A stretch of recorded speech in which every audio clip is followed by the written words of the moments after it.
Pourquoi le Conseil de Premières Nations des Inuits a décidé de s'impliquer dans le suivi? En premier lieu, c'était pour mieux connaître notre trésor de biodiversité à Kumunan. Puis en prenant connaissance du projet, on a décidé d'ajouter 4 autres cellules à l'intérieur de notre Nitassinan.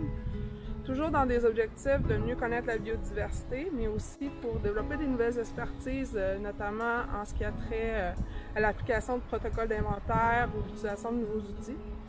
Puis finalement, on voulait voir aussi les modifications du territoire en regard des changements climatiques afin d'être plus proactif et résilient face aux modifications de notre Nitassinan.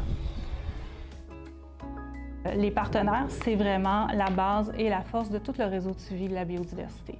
Sans collaborateurs, ce projet-là ne peut pas avoir lieu à grande échelle.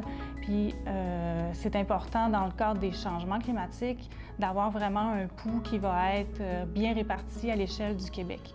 Donc plus on a d'acteurs et de partenaires sur le territoire pour être nos sentinelles puis nous rapporter l'information, c'est comme ça qu'on va pouvoir vraiment avoir un portrait qui va nous permettre d'avoir une meilleure vision sur ce qui s'en vient puis comment s'adapter dans tout ça.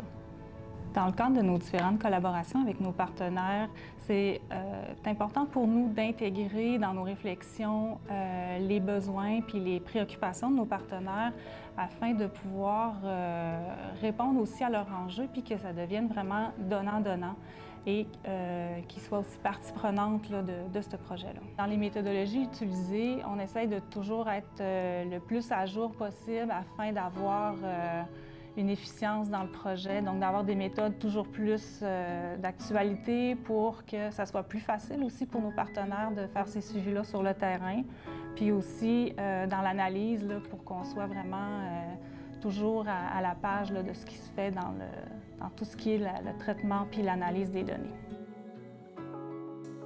Dans notre laboratoire, on travaille présentement sur les données acoustiques qui sont récoltées par le suivi de biodiversité.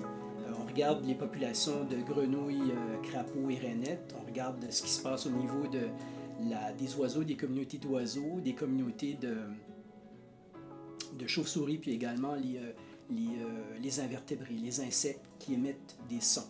Fait qu'on est capable d'enregistrer ces sons-là, de détecter l'activité de ces espèces-là. Puis nous, ce qui nous intéresse, c'est de voir les changements au niveau de l'activité pendant la saison. Puis ce qui est intéressant avec un suivi de cette taille-là, c'est qu'on a des données du nord au sud, à différentes latitudes, dans différents milieux.